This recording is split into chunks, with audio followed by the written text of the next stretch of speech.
everybody, welcome to the Printulu channel.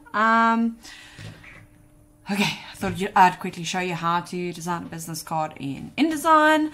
There are a lot of ways, so we just do it straightforward, and then usually that helps clients into the right route, lane, but anyway. Okay, so launch in InDesign, select new file. So here you would, your width and your height, you'd adjust it for the size of the specifications of the business card. So usually it's 90 by 50 or 85 by 55. If you have a custom size for business card, you would, put it in here. So, but this is like the end size. So 90 by 50. That's what it's going to cut to. Fine, we'll make this one portrait. I'm just going to do this one as one. So usually your margin is it'll be like your safe text area. So that's the amount of text from the sides, the amount of space from the sides that shouldn't have text in it. So otherwise it's at risk of cutting off and all of that. So for business cards, it's 3 to 5 millimeters. 3 millimeters is the minimum. For bleed, same, 3 to 5 millimeters. 3 millimeters is the minimum. Once you've created this, you go and you create. You select create. Correct. My man, that is Auto. Okay, I'm actually going to right click and delete the spread because there are only so many business cards I can do. So you can use the rectangle frame tool to make a square that you can, or a rectangle, really anything you want to, and then you can right click and I want to say paste, but it's not right. Anyway, you can select it and then go file, place, and then you can go and add in your logo. It's just a bit of a neater way of doing something. You could just actually place the logo, doesn't really matter. There. So right click on this, fit frame proportionally. That should do the trick.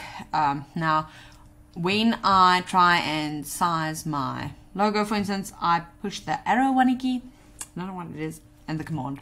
Sorry, I didn't have computer classes on school. I honestly don't know keyboard tools, like shortcuts. Anyway, is it shift? Maybe it's shift and command.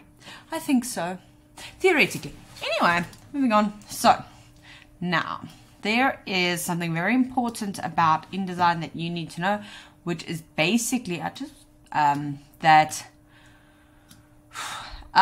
if you were to add something that is RGB, it will automatically keep it RGB. So you will need to go and change the color of it. So double click on your, well, no, don't double click. Go to the 3 lines, then go new color swatch. So right now this is RGB because this is RGB. It's okay, I'm going to show you how to convert it. So right here, you add new color swatch, and then by RGB, just above it, it's CMYK. Select that, and then say OK. So this thing will read as a CMYK. This thing, you can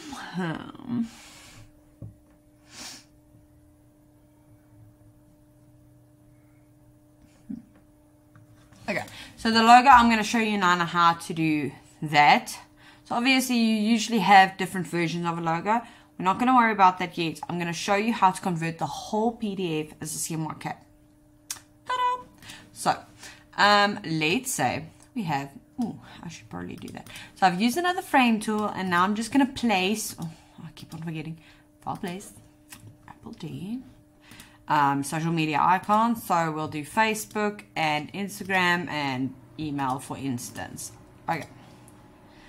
I should not have done that. That's okay. We'll do this one. So this one I'm going to do fit frame content, whatever. Sorry, I didn't really think this through.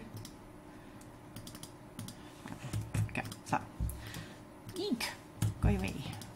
That's fine. Okay, I'm going to copy and paste so that I can just easily replace them, which is a bit lazy, but whatever. I never said I was going to do this the long way. So Apple D is the shortcut. I think it's Apple or Command D. Let's just say that for you. Sorry. So we'll do email, then we'll do Instagram, These have been uploaded to Google Drive, and you guys can find it in the description. Okay, so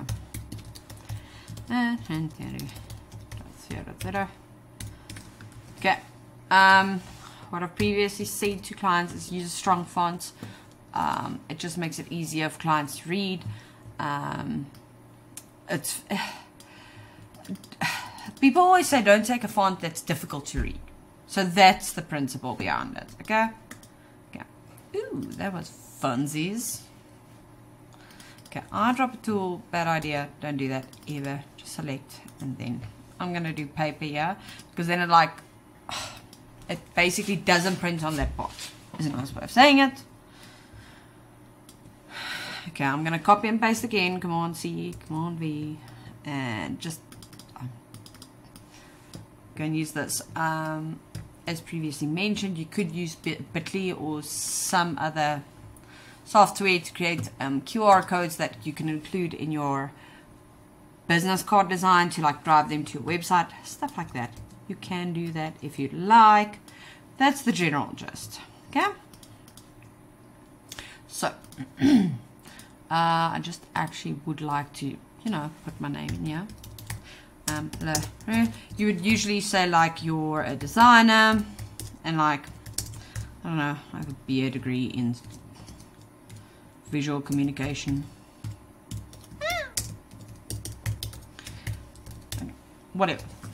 That really depends on what you want people to know about you. I don't really care. I don't think I've ever in my life used my degree or written it somewhere, so you know, I won't be using that. What else? This is some form of beautiful design. Just the one thing you need to know, oopsie daisies, is that business cards, the minimum font size is actually ooh, fun, 5 points, so be sure to keep it above that size. That's pretty much it. So now, before you can go on with your life, 2 things you need to remember. You have to extend into the bleed your design. You need to expand your font, otherwise it's going to possibly not read your font. So select, and ooh, I actually don't even know where to find this, because I usually, ooh, yay, hold on. Oh, create outlines. Okay, sorry, I usually use the shortcut. So you just go create outlines, which sounds like weird, but it's just converting your text to parts so that a computer doesn't read it as a font. So that'll be fine. Okay.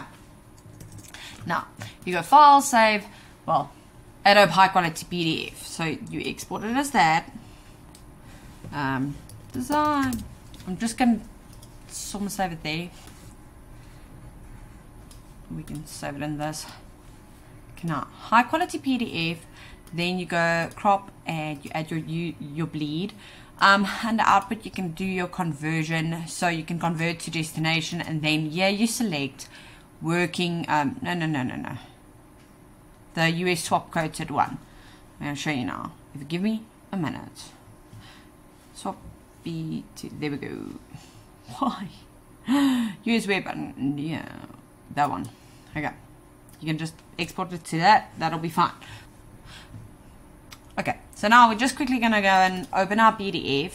I'm going to show you. So under output preview, you can actually inspect your artwork. So here it is, because we exported as a US web quoted, you know, that V2 version, it's actually already reading as a CMYK, even though it was an RGB that was originally imported. So that's okay. Another way to do it would be to just go to convert colors, and then you'd select that there, and embed and okay, and then it resaves it. So that's another easy way to do it, and that's as easy as it is. Thanks guys.